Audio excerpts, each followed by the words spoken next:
जय मसीह दोस्तों, आज का विशेष टॉपिक ये है कि लोगों को आप कैसे पहचानें।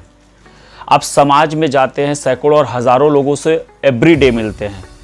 उसमें पहचानना बड़ी मुश्किल होता है कि अच्छा कौन है, बुरा कौन है, निगेटिव कौन है, पॉजिटिव कौन है। कई ऐसे लोग हैं जो अच्छे के भेष में बुरे हैं और कुछ ऐसे लोग हैं जो बुरे होकर भी अच्छे कर जाते हैं। ऐसे लोगों के लिए हमारे खुदावंद यीशु मसीह का पवित्र शास्त्र क्या कहता है, हम कुछ वचनों को पढ़कर इस बात को समझेंगे। लूका 18:9, और उसने कितने जो अपने ऊपर भरोसा रखते थे वो धर्मी और औरों को तुच्छ जानते थे। तो ऐसे जो व्यक्ति हैं, कुछ ऐसे व्यक्ति, ऐसे लोग हैं जो अपने आप को धर्मी, देखिए अपने आप को धर्मी कहना गलत नहीं है। आप अपने आप में पवित्र हैं, बहुत अच्छी बात है। प्रभु के सम्मुख आपका सही चाल ढाल है, वो बहुत अच्छा है। लेकिन जब आप दूसरों पर दोष लगाते हैं तो दोष लगाने वाला होता है दुष्ट आत्मा। प्रभु यीशु मसीह ने कहा है कि तुम दोष मत लगाओ तो तुम पर भी दोष नहीं लगाया जाएगा। तो अगर कोई भी व्यक्ति किसी दूसरे व्यक्ति को तुच्छ जानता है, दोष लगाता है, उसको बुरा भला कहता है, तो ये जान के चलिए कि उस व्यक्ति के अंदर निगेटिव आत्मा है, जो तुच्छ जानता है, जो बुरा कहता है, जो दोष लगा रहा है। इसी से आप पहचान सकते हैं कि इसके अंदर दुष्ट आत्माएं हैं। और वो व्यक्ति प्रभु यीशु से भी कैसे बातें करता है। जो निगेटिव वाले आदमी, जो बुरा है, वो प्रभु से भी बातें वैसे ही करता है। प्रभु तो समझ जाता है कि तुम क्या हो, तो आपको वचनों में हम बताते हैं। तो लूका 18:10 कि दो मनुष्य मंदिर में प्रार्थना करने के लिए गए। एक फरीसी था और दूसरा चुंगी लेने वाला। दो मनुष्य एक मंदिर में प्रार्थना करने के लिए गए और एक फरीसी था, दूसरा चुंगी लेने वाला था। और प्रार्थना करने वाला कैसे प्रार्थना कर रहा है, सुनिए। फरीसी पहले प्रार्थना कर रहा है। फरीसी खड़ा होकर अपने मन में ये प्रार्थना करने लगा कि परमेश्वर, मैं तेरा धन्यवाद करता हूँ कि मैं और मनुष्यों की नाई अंधेर करने वाला और अन्यायी व्यभिचारी नहीं, और न इस चुंगी लेने वाले के सम्मान हूं। देखिए इसका क्या प्रार्थना है। ये दूसरों को तुलना कर रहा है, ये चुंगी लेने वाला है, ये अंधेर करने वाला है, ये पापी है।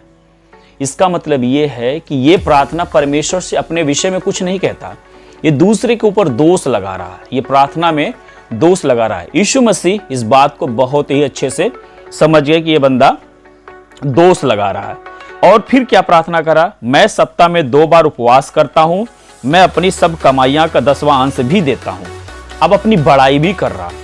प्रभु यीशु मसीह के सामने आप अपनी बड़ाई क्या कर सकते हैं, क्या हैं आप, आपके अंदर ऐसी क्या क्वालिटी जो आप उससे बोल रहे कि मैं ये हूं, मैं वो हूं, मैं ऐसा करता हूं, मैं वैसा करता हूं। आप कुछ भी नहीं है। प्रार्थना किस प्रकार करना चाहिए मैं आपको आगे बताऊंगा।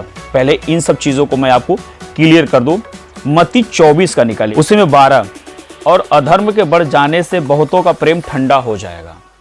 जब पृथ्वी पर न बुराइयां बढ़ेगी, न अधर्म बढ़ेगा, तो प्रेम ठंडा पड़ जाएगा। जो व्यक्ति ये प्रार्थना कर रहा है उसके अंदर अधर्म बढ़ गया है, बुराई लोगों की दिख रही है उसको, इसलिए उसका प्रेम मसीह के प्रति ठंडा होकर अपनी बड़ाई, अपनी ही डिंगी मार कर रहा है। उसी में और भी कुछ वचन हम पढ़ेंगे। 2 तीमुथियुस 3:2, क्योंकि मनुष्य असमर्थी, लोभी, डिंगमार, अभिमानी, निंदक, माता पिता की आज्ञा टालने वाला, क्रस्ती अपवित्र हो गया है। मनुष्य प्रभु यीशु के सामने भी बड़ी बड़ी डिंगे मार रहा है। मैं प्रार्थना करता हूं, मैं 10वां देता हूं, मैं ये करता हूं, मैं इसके तरह नहीं हूं, मैं उसको तरह नहीं हूं। क्या इसलिए आप प्रार्थना के लिए बैठे हैं? प्रभु ऐसे लोगों को कहता है इसके अंदर दुष्ट आत्माएं प्रवेश कर चुकी है, अपनी डिंगे मार रहा है, बड़े बड़े डिंगे मार रहा है। और भी पढ़ते उसी में 3b, दया रहित, क्षमा रहित, दोष लगाने वाला, स्वामी, कठोर, भले का बैरी। देखिए भले का बैरी भी हो, है ना। 4 भी पढ़ेंगे, विश्वासघाती, ढिंग, घमंडी और परमेश्वर को नहीं वरन सुख विलास ही के चाहने वाला हो गया। 5, वो भक्ति का भेष तो धरेंगे पर उनकी भक्ति को न मानेंगे, ऐसे से परे रहना। देखिए जो वो व्यक्ति प्रार्थना कर रहा है मंदिर में, वो भक्ति का भेष तो धर रहा है परंतु डिंग मार रहा है, पाप कर रहा है, वो वही निगेटिव है। वही जो बताता है कि हम इनके तरह नहीं हैं, हम उनके तरह नहीं। समाज में जब आप जाइएगा तो बहुत सारे लोग हैं जो दूसरों की बुराई करके अपनी भलाई को प्रकट करते हैं। ये निगेटिव है, ये झूठे हैं, इनके अंदर दुष्ट आत्मा का प्रवेश ऑलरेडी हो चुका है। 12 का 9 क्या लिखा? और बड़ा अजगर अर्थात वही पुराना सांप जो इब्लिस और शैतान कहलाता है और सारे संसार का भरमाने वाला, और पृथ्वी पर गिरा दिया गया और उसके दूत उसके साथ गिरा दिए गए। तो वही ऐसा शैतान है जो आपको भरमा रहा है, जो एक व्यक्ति है, मान के चलिए कि आपका कोई दोस्त यार मित्र भाई कोई भी हो सकता है, अगर वो दूसरे की बुराई और अपनी अच्छाई कर रहा तो ये आप समझ सकते हैं कि वो भरमा रहा है। इसमें साफ लिखा है भरमाने वाला दुष्ट आत्मा, यानी आपको कहीं ना कहीं उसका दुश्मन बना रहा है, उसकी बुराई भलाई आपके दिमाग में डाल रहा है। तो ऐसे लोगों से बिल्कुल एकदम सावधान रहिएगा। और कुछ वचन हम और भी पढ़ेंगे। पहला यूहन्ना 3 का 8, जो कोई पाप करता है वह शैतान की ओर से, क्योंकि शैतान आरंभों ही से पाप करता आया है। परमेश्वर का पुत्र इसलिए प्रकट हुआ कि शैतान के कामों को नाश करे। तो जो व्यक्ति पाप करता, पाप क्या क्या चीजें हैं पहले इससे आप जान जाइएगा। मैं लास्ट में बताऊंगा कि पाप क्या क्या है, क्या क्या नहीं है। तो पाप शैतान की ओर से है। हम थोड़ा एक वचन और पढ़ेंगे, 11 का 3। 11 का 3, परंतु मैं डरता हूं कि जैसे सांप ने अपनी चतुराई से हवा को बहकाया, वैसे ही तुम्हारे मन उस सिधाई और पवित्रता से जो मसीह के साथ होनी है।